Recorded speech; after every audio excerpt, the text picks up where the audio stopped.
जय हिंद, जय महाराष्ट्र। श्री धर्मेंद्र यादव जी।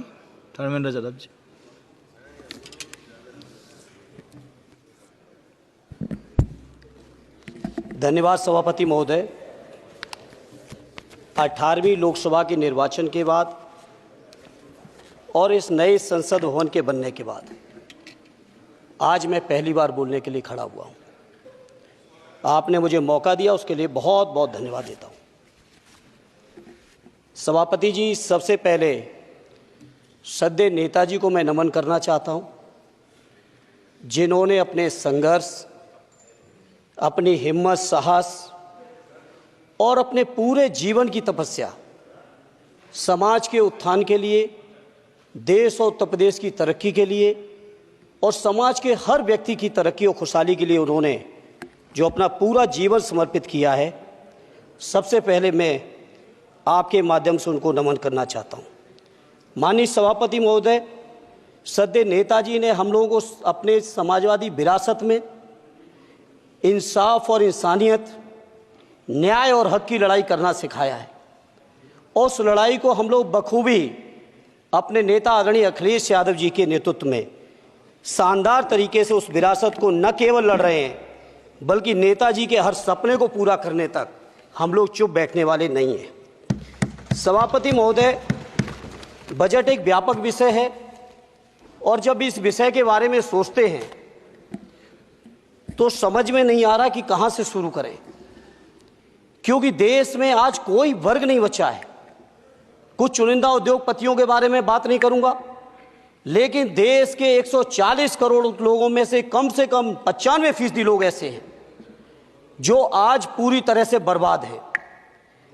एनडीए की यह सरकार 11वां बजट पेश कर रही है, लेकिन इस 11वें बजट के बावजूद अगर मैं देखता हूं तो समाज की जो गरीबों के लिए सबसे ज़्यादा ज़रूरी चीज़ें हैं, स्वास्थ्य का है तो स्वास्थ्य 2023 और 24 में बजट घटा दिया है। किसानों का बजट जहां यूपीए के सरकार के समय 2014 तक 5.5 था, वहीं 24 आते आते ये 3.15 रह गया है। शिक्षा का बजट जहां 2013 में 4.77 था, आज 23-24 आते आते ये 2.5% रह गया है। इसी तरह से जितनी भी ज़रूरी चीज़ें हैं, सभापति महोदय, मुझे कहने में कोई संकोच नहीं, ये जो बीजेपी की एनडीए की सरकार है, ये सरकार पूरी तरह से गरीब विरोधी, किसान विरोधी, नौजवान विरोधी, बुनकर विरोधी, छात्र विरोधी, दलित विरोधी, पिछड़ा विरोधी, मजदूर विरोधी, जितनी भी अगर उपाधियां दी जाएंगी सभापति महोदय वो कम हैं। और मैं कोई राजनीतिक भाषण नहीं दे रहा हूं, मैं उदाहरण सहित आपको जब नंबर आए तो बोल देना, और हमें पता है आपका नंबर भी नहीं आएगा आपकी पार्टी में, ये भी पता है हमें। सभापति महोदय, श्रद्धेय नेताजी ने हमेशा कहा है कि चुनाव में या जनता के बीच किया हुआ वादा अगर आप पूरा नहीं करते हैं तो वो भी एक सबसे बड़ा भ्रष्टाचार है, और उस भ्रष्टाचार में अगर किसी ने वर्ल्ड रिकॉर्ड बनाया है तो बीजेपी की और एनडीए की सरकार ने बनाया है। सभापति महोदय, 2014 के चुनाव के समय प्रधानमंत्री जी ने वादे किए कि 2 करोड़ रोजगार हर साल मिलेंगे। स्वामीनाथन जी, जिनको भारत रत्न दिया है सरकार को, मैं धन्यवाद देता हूं, लेकिन वो धन्यवाद अधूरा है जब तक उनकी सिफारिशों को नहीं मानते हो। 2007-8 से लगातार मांग चल रही है देश में कि स्वामीनाथन जी की जो सिफारिश है किसानों को 1.5 गुना समर्थन मूल्य देने का, एमएसपी की गारंटी देने का, कानूनी हक और अधिकार देने का, उस गारंटी को आज तक नहीं माना, आज तक नहीं माना, आज तक नहीं माना। स्वामीनाथन जी को आज तक नहीं माना। अध्यक्ष जी, डिस्टर्ब ना करिए। सभापति महोदय, मेरा टाइम इसमें काउंट नहीं होगा। आप इधर, अरे यार, बेईमानी से जीता है तो ज्यादा ना बोलो। मालूम है कितने बड़े तीरंदाज हो। इधर बेईमान हो, बेईमान हो, बेईमान हो, बेईमान हो, बेईमान हो। चलो, स्वामीनाथन जी की आपने नहीं मानी, एमएसपी आपने लागू नहीं की। कितनी बढ़िया बातें कि खाद पे हम सब्सिडी बढ़ा रहे हैं। पहले 50 किलो को 45 किलो, फिर 45 किलो को 40 किलो, और मुझे लगता है कि एक तीसरा कार्यकाल पूरे होते होते केवल 10 ही किलो बचेगा, खाद के कट्टे में इससे ज्यादा नहीं बचेगा। मंडी एक नहीं बनाई, आत्महत्या इतनी कर रहे हैं किसान, और किसान अगर अपनी एमएसपी की मांग करते हैं, हजारों किसान यहीं दिल्ली की सीमा पर मारे जाते हैं, और आप सोचते हो कि आपकी बात को कोई समझेगा नहीं। सभापति महोदय, नौजवानों को कितना गुमराह किया गया। नौजवानों से कह दिया गया हर साल 2 करोड़ रोजगार। मैं आज सवाल पूछता हूं अपने नौजवानों की ओर से, बताएं भारतीय जनता पार्टी के लोग, सरकार में बैठे लोग, 10 साल आपने राज कर लिया है, आखिर 20 करोड़ नौजवानों को रोजगार कहां है? अरे छोड़िए यार, अबे कोई नोटिस नहीं लेता तुम्हें, छोड़ो, कोई नोटिस नहीं लेगा तुम्हें। 20 करोड़ नौजवान के रोजगार का हिसाब कहां है? आज 11वें बजट में जब याद आई तो वो भी ट्रेनिंग की बात करते हो। मैं कहना चाहता हूं IIM, IIT के नौजवानों को रोजगार नहीं दे पा रहे हो। आप सोच रहे हो इंटर्नशिप के इस छोटे से सुगूफे से नौजवान खुश होंगे? देश के नौजवान खुश होने वाले नहीं है। सभापति महोदय, शिक्षा के मसले पर लगातार बजट घटाया जा रहा है, लगातार सरकारी शिक्षा कम की जा रही है, और ये बीजेपी की सरकार की लगातार प्रयास है कि नौजवान शिक्षित होंगे तो सवाल पूछेंगे। देश की JNU से लेके BHU से लेके MU से लेके जितने बड़े संस्थान हैं, सारे संस्थानों को बर्बाद कर दिया है। एक भी दलित, एक भी पिछड़े, कहीं आपका वाइस चांसलर नहीं है। लगातार जितने भी आपके professor, associate professor, assistant professor की नियुक्तियों में RSS का जब तक कोई फंडामेंटल कोर्स नहीं करेगा, बेसिक कोर्स, तब तक उसकी नियुक्ति नहीं होगी। आप क्या सोच रहे हो देश नहीं देख रहा है नौजवान? UGC का बजट लगातार कम किया जा रहा है। मेरा खुला आरोप है इस सरकार पर कि ये सरकार शिक्षा को प्राइवेट करके, शिक्षा को मुट्ठी भर उद्योगपतियों के हाथों में देके, शिक्षा को चुनिंदा लोगों के हाथ में देके, देश के 140 करोड़, जिसमें मैं समझता हूं 90% लोग गरीब हैं, उन गरीबों के हाथों से शिक्षा को छीनने का ये जो आपकी सरकार षड्यंत्र कर रही है, इसके लिए हम लोग इस मौके पे विरोध करते हैं। लगातार फीस बढ़ा रहे हैं, शिक्षकों की कमी है, रोजगार आप दे नहीं पा रहे हो, सामाजिक असमानता। सभापति महोदय, 2014 में जिस समय सरकार बनी थी NDA की, उस समय देश की जितने भी जो आर्थिक चीजें थी, जो वेल्थ थी, उसमें पिछड़ों की हैसियत 17% थी, 17%, और आज 10 साल की NDA की सरकार के बाद पिछड़ों की आर्थिक हैसियत हो गई है केवल 9%। मैं कहना चाहता हूं चुनौती के साथ, वित्त मंत्री अपने जवाब में बता दें, अनुसूचित जनजाति का एक भी व्यक्ति देश में अरबपति हो तो बता दो, एक भी अरबपति हो तो बता दो, एक भी दलित को अरबपति आपने बना दिया हो तो बता दो, एक भी पिछड़े को बना दिया हो तो बता दो। आप जवाब में दे देना, आप डेटा दे देना, आप डेटा दे देना, हमारी दबाव नहीं रुकेगी। सभापति महोदय, जब बीजेपी की सरकार, जब बीजेपी के लोग विपक्ष में रहे तो OPS की बातें किए। 10 साल से आप सत्ता चढ़ा रहे हो, 11वां बजट पेश कर रहे हो, पूरा देश आज OPS के लिए सरकारी कर्मचारी परेशान है, कहीं OPS की चर्चा नहीं है, पुरानी पेंशन की कोई चर्चा नहीं है।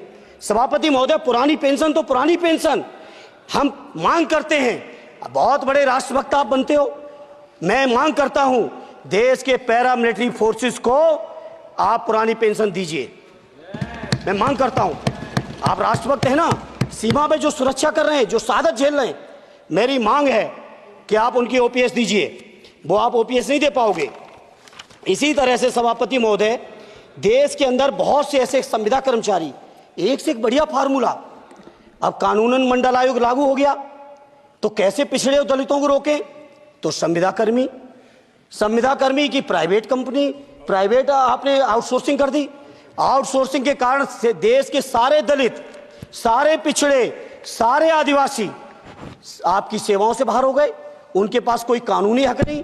तो ये जो आरक्षण को खत्म करने के तरह तरह के जो आप लोग षड्यंत्र अपना रहे हो, इस षड्यंत्रों को देश का जनमानस पूरी तरह से जान भी चुका है, पहचान भी चुका है, और इसीलिए उत्तर प्रदेश से तो आपको कर ही दिया है बाहर, देश से भी बाहर जल्दी करेंगे, और हमारे साथी मिलकर दूसरे प्रांतों से भी बाहर करेंगे। इसी तरह सभापति महोदय, हम मांग करते हैं, आप सोचिए, उत्तर प्रदेश अकेले के अंदर, देश के हालात मुझे नहीं पता और बदतर होंगे, अकेले उत्तर प्रदेश में 1000 से ज्यादा शिक्षा मित्र आत्महत्या कर चुके सभापति महोदय। कोई सरकार के कान पे जू नहीं रेंग रही है। किसान आत्महत्या कर रहे हैं, इन्हें कोई मतलब नहीं। अनुदेशकों को तनख्वाह नहीं मिल रही है समय से, कोई मतलब नहीं। आंगनबाड़ी महिलाएं परेशान हैं, इनको कोई मतलब नहीं सभापति महोदय। आपकी आशा बहुएं, आपकी ये रसोईया महिलाएं, आपकी आंगनबाड़ी, पंचायत सहायक, रोजगार सेवक, मैं समझता हूं सभापति महोदय यहां बैठे हर सदस्य के पास इनके क्षेत्रों का ये डेलीगेशन जरूर मिलता होगा और मांग करता होगा कि कम से कम हमारा मानदेय बढ़ाया जाए, हमें स्थायी किया जाए। सभापति महोदय, इसके लिए सभापति महोदय मेरी पार्टी के किसी भी मेंबर से हम नंबर कम कर लेंगे, टाइम, मेरा टाइम बढ़ा दीजिए, बढ़ा दीजिए, कोई भी मेंबर हमारे लिए दे देंगे टाइम। इसलिए सभापति महोदय, इन सभी समस्याओं के इसलिए मैं आपसे कहना चाहता हूं कि इनका समाधान करिए, और नहीं समाधान करेंगे तो अभी तो बैसाखी पे बन गए, बिहार और आंध्रा को पैकेज देखे फिर देश में कितने राज्यों को पैकेज दे पाओगे। अरे वित्त मंत्री जी उत्तर प्रदेश से आते हो, इतना भी हक नहीं कि पूरे बजट भाषण में एक बार उत्तर प्रदेश का नाम आ जाता।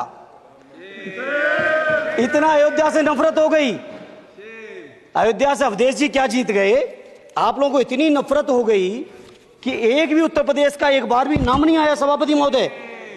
इसे मैं आज इस मौके पर सभापति महोदय देश के गरीबों, किसानों, नौजवानों, व्यापारियों, बुनकरों सभी की ओर से कहना चाहता हूं, ये बजट देश विरोधी बजट है। कुछ समस्याओं के लिए सभापति महोदय संवेदनशीलता के साथ मैं कहूंगा सरकार को विचार करना चाहिए। श्रद्धेय नेताजी जब रक्षा मंत्री थे, उन्होंने व्यवस्था दी थी कि देश के अंदर जो भी सैनिक शहीद हुए हैं उनको ससम्मान उनके घरों पे जाके राष्ट्रीय सम्मान के साथ उनकी अंत्येष्टि हो। मैं उन्हीं की परंपरा को आगे बढ़ाते हुए एक और मांग करता हूं सभापति महोदय कि जो हमारे शहीद जिनकी अंत्येष्टि स्थल जहां कहीं भी बना हो, जिस भी परंपरा से बना हो, अरे आपको कुछ नहीं पता है, अरे यही तुम्हारे सैनिकों के लिए यही तुम्हारा भाव है। सभापति महोदय, आप बोले सर। सभापति महोदय, मेरा अनुरोध है अग्निवीर की योजना खत्म की जाए। ये 4 साल के सैनिक से देश की उतनी मजबूत रक्षा नहीं हो सकती। नौजवानों को गुमराह करके केवल 4 साल, उन्हें दो ना 60 साल तक रिटायरमेंट, 4 साल बाद वो कहां नौकरियां ढूंढेंगे। इसे मेरी मांग है अग्निवीर की योजना खत्म की जाए। साथ ही साथ मेरी एक मांग और है कि जो शहीदों की शहादत स्थल है उसको शहीद स्थल के तौर पर डेवलप करने के लिए केंद्र सरकार को अतिरिक्त बजट देना चाहिए। मैं नहीं समझता हूं इसमें किसी को कोई दिक्कत होनी चाहिए। इसी तरह सभापति महोदय, बातें बहुत लंबी लंबी की जाती हैं, थोड़ा सा मैं अपने क्षेत्र के बारे में कहूँगा। आदरणीय हमारे नेता माननीय राममूर्ति वर्मा जी ने भी कहा है, माननीय लालजी वर्मा जी ने भी, जो बाढ़ की समस्या है, जो समस्या बिहार में है नेपाल से पानी छोड़ने की, वही समस्या उत्तर प्रदेश की भी है। और विशेषकर पूर्वी उत्तर प्रदेश में अगर आप चलिए तो खीरी से शुरू करेंगे, पीलीभीत खीरी से लेके पूरा आप चले जाइए और एकदम कुशीनगर बॉर्डर तक, बिहार बॉर्डर तक पूरी की पूरी समस्या है।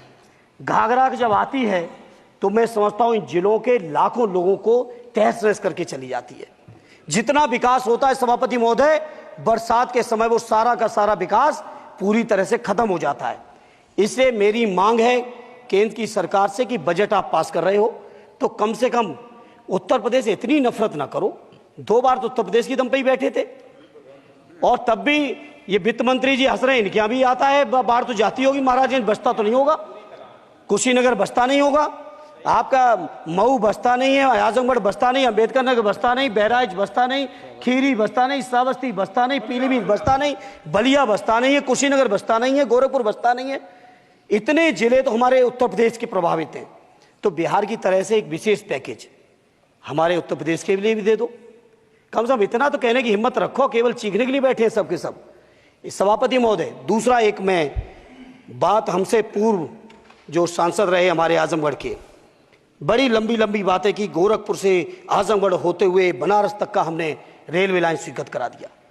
सभापति महोदय, मैंने जब पता किया अधिकारियों से तो सच्चाई ये है कि अभी उस पर एक भी पैसे का बजट का आवंटन नहीं है, नहीं है बजट का आवंटन। हाँ, आज आप ही ने तो पेश किया बजट, आप ही तो साइन किए हो, निर्मला जी ने तो किया नहीं होगा, आप ही ने किया होगा। तो सभापति महोदय उस पर बजट भी आए, उस पर बजट भी आना चाहिए। दूसरा सभापति महोदय, ये जो समस्या है बाढ़ वाली, मैं समझता हूं कोई अकेले मेरी नहीं है, मेरे अकेले क्षेत्र की नहीं है। जो भी संवेदनशील व्यक्ति होगा इस पर जरूर गंभीरता से सोचेगा, उसको सोचे। इसी के साथ मैं अपनी पार्टी की ओर से इस जन विरोधी बजट का पुरजोर विरोध करता हूं। बहुत बहुत धन्यवाद।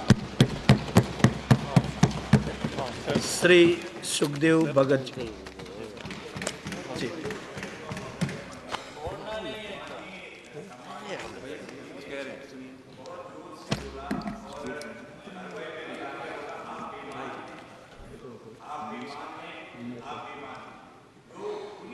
असंसदीय है मान्यवर, मेरा निवेदन रहेगा, वैसे तो भाषा शैली हमें सभी को ठीक करनी चाहिए, लेकिन ये अगर कहीं ये शब्द आ गया हो, अगर कहीं ये शब्द कार्रवाई में आ गया हो तो मान्यवर निवेदन है उसे हटा दिया जाना चाहिए। देख लेंगे।